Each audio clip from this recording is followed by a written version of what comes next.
biji jagung ditutup dengan tanah dan biji jagung disiram setiap harinya.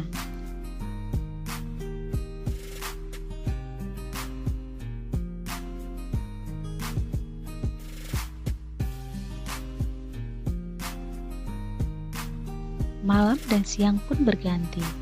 Biji jagung mengeluarkan tunas dan semakin hari, tumbuhan jagung semakin besar.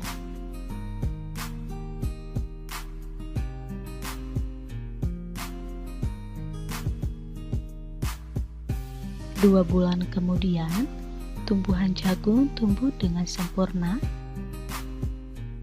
dan menghasilkan buah dengan baik. Inilah proses terjadinya pertumbuhan jagung.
Halo teman-teman, kali ini kita akan mempelajari proses penyerbukan pada tumbuhan generatif.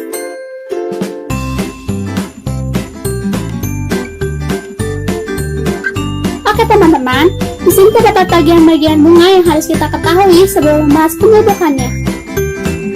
Ini adalah tangkai bunga. Ini adalah dasar bunga. Ini adalah kelopak bunga. Ini adalah kepala putik. Ini adalah tangkai putik. Ini adalah benang sari. Ini adalah bakal buah. Ini adalah mahkota bunga. Oke teman-teman, sekarang kita mulai dengan penyerbukan yang dibantu oleh angin. Padi merupakan tumbuhan yang serbuk sarinya mudah terbawa angin, maka seringkali proses penyerbukannya dibantu oleh angin. Nah, ini adalah padi yang belum memiliki buahnya, yaitu masih memiliki benang sari. Ketika angin berhembus dan melewati benang sari, maka serbuk sarinya terhempas, maka ada serbuk sari yang jatuh ke putik. Dan serbuk yang telah jatuh di putik akan turun ke ovarium. Setelah itu, beberapa waktu ke depan, benang sari dan penutupnya akan rontok. Lalu tumbuhlah buah padi. Nah, begitulah proses penyerbukan pada padi oleh angin.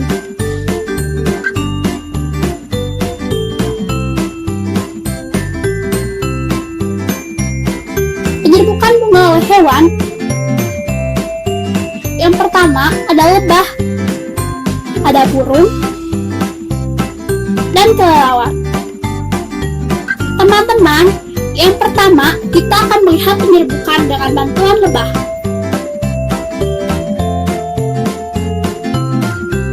Bunga sepatu adalah salah satu bunga yang seringkali dikunjungi lebah.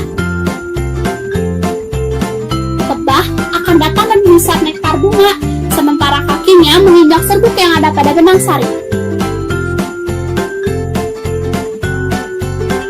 Lebah suka berpindah posisi untuk mencari-cari nektar, sehingga kakinya yang telah menginjak serbuk sari akan mengenai putik bunga. Lalu serbuk sari akan menyerap ke dalam, hingga akhirnya serbuk sari akan bertemu dengan bakal buah.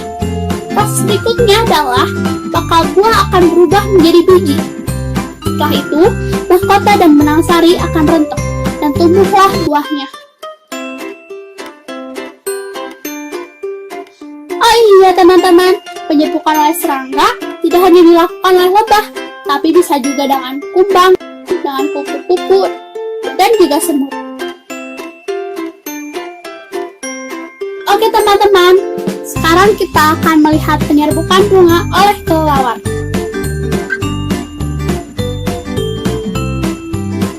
Salah satu bunga yang penyerbukannya sering dibantu oleh kelelawar adalah bunga durian.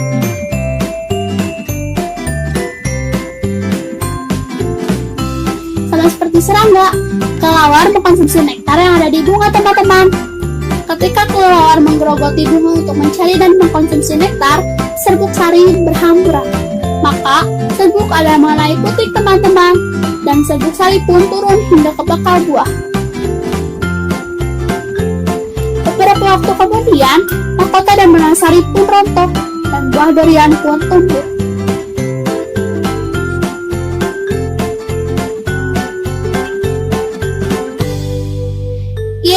Saat ini, kita akan melihat penyerbukan yang dibantu oleh burung. Pada penyerbukan oleh burung, kita akan ambil contoh bunga dadap. Burung-burung kecil seringkali melakukan penyerbukan bunga. Contohnya adalah burung kolibri. Sama seperti jenis hewan lain, kolibri pun mengonsumsi nektar dari bunga. Saat kolibri mencari-cari nektar untuk dikonsumsi, maka serbuk sari terhambur. Dan ada serbuk sari yang turun ke putik.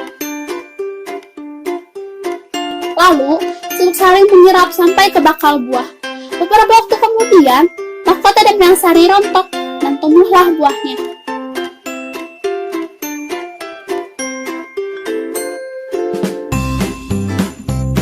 Oke teman-teman, sekarang kita akan melihat penyerbukan dengan manusia.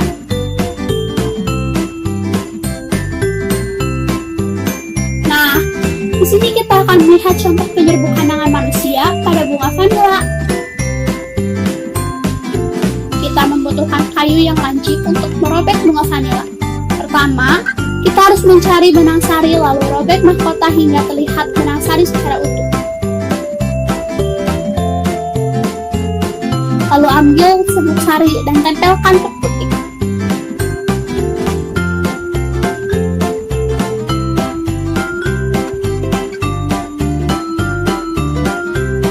Dan serbuk sari pun akan turun.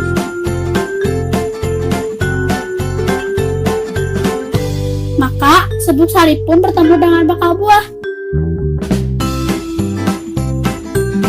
Beberapa waktu kemudian, mahkota dan benang sari pun rontok dan buahnya pun tumbuh.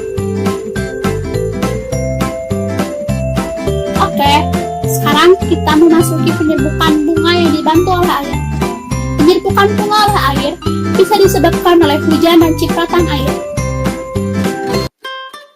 Untuk penyerbukan oleh air ini, kita ambil contoh pada bunga seroja.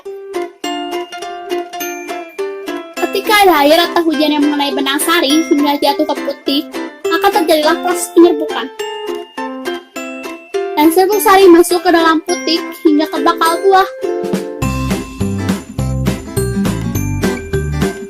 Beberapa waktu setengahnya, mahkota dan benang sari pun rontok, dan buah seroja pun tumbuh.